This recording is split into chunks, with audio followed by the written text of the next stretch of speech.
ভাই কি নাম? কোথা থেকে আসতেছেন বলেন তো? চাঁদপুর। কি অবস্থা? অবস্থা খুব খারাপ, আমার ঘর নতুন ঘর থেকে সব শেষ। আমার কিছু নাই আর।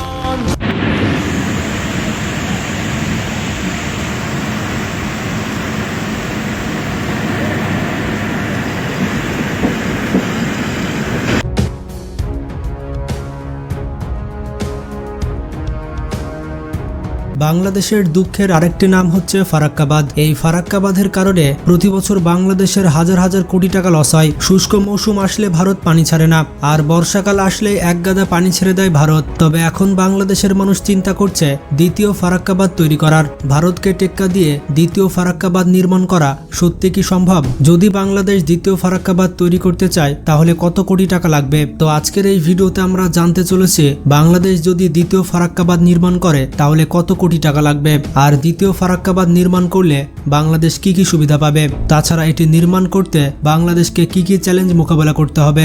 বাংলাদেশের চাঁপাইনবাবগঞ্জ জেলা থেকে প্রায় 18 কিলোমিটার দূরে গঙ্গা নদীর ওপরে 1962 সাল থেকে 1975 সালে তৈরি করা হয় ফারাক্কাবাদ। এই ফারাক্কাবাদের দৈর্ঘ্য হচ্ছে 2.3 কিলোমিটার। তৎকালীন সময়ে ভারত সরকারের ফারাক্কাবাদ নির্মাণ করতে ব্যয় হয়েছিল $280 মিলিয়ন, বাংলা টাকায় প্রায় 3080 কোটি টাকা। তবে সে সময় ডলারের হিসাব করলে সে সময় $1 সমান 7.8 টাকা ছিল। তো সেই হিসেবে $280 মিলিয়ন টাকায় রূপান্তর করলে দাঁড়ায় প্রায় 218 কোটি টাকা।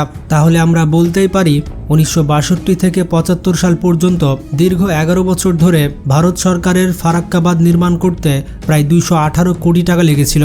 বর্তমানে এই ফারাক্কাবাদ বাংলাদেশের মানুষের জন্য মরণ ফাঁদ হয়ে দাঁড়িয়েছে। শুষ্ক মৌসুমে এই বাঁধটি বাংলাদেশকে মরুভূমিতে পরিণত করে, আবার বর্ষার মৌসুমে দেশে বন্যার সৃষ্টি করে। এই বাঁধ তৈরির পর থেকেই বাংলাদেশের ক্ষয়ক্ষতির পরিমাণ কয়েক হাজার কোটি টাকা পার হয়ে গিয়েছে।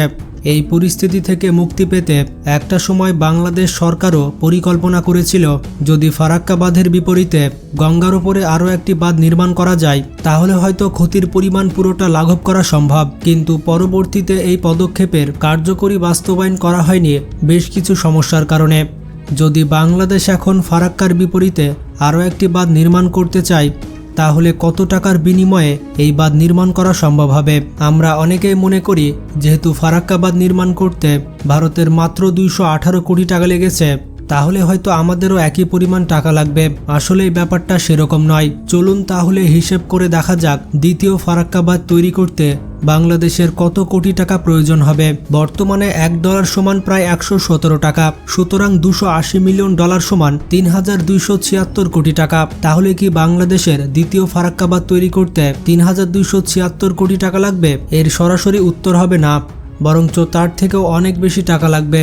কারণ ভারত যখন ফারাক্কাবাদ নির্মাণ করেছিল তখন চালের দাম ছিল 1 থেকে 2 টাকা কেজি। বর্তমানে চালের দাম প্রতি কেজি 40 থেকে 70 টাকা, অর্থাৎ চালের দাম আগের থেকে 20 থেকে 30 গুণ বেশি। তখন হয়তো শ্রমিকের দৈনিক মজুরি ছিল 20 থেকে 30 টাকা, বর্তমানে শ্রমিকের মজুরি 500 থেকে 700 টাকা, যা আগের থেকে 20 থেকে 30 গুণ বেশি। তখন ইঞ্জিনিয়ার, টেকনিশিয়ান, আর্কিটেক্ট এবং অ্যাডমিনিস্ট্রেটরদের অনেক অল্প পরিমাণ টাকা দিতে হতো, বর্তমানে তাদেরকে হয়তো 100 গুণ বেশি টাকা দিতে হবে। বর্তমানে ইট, বালু, রড, সিমেন্ট এগুলোর দাম 60-এর দশকে যেমন ছিল তার থেকেও কয়েক গুণ বেশি। তখন বিভিন্ন পণ্য এবং যন্ত্রপাতি পরিবহন করতে যেমনটা খরচ হতো বর্তমানে তার থেকেও কয়েক গুণ বেশি খরচ করতে হবে। তাহলে বুঝতেই পারছেন শুধুমাত্র 3276 কোটি টাকা দিয়ে দ্বিতীয় আরেকটি ফারাক্কাবাদ তৈরি করা সম্ভব নয়। ফারাক্কার মতো আমাদের আরও একটি বাঁধ নির্মাণ করতে হলে আরও 2 থেকে 3000 কোটি টাকা বেশি লাগবে।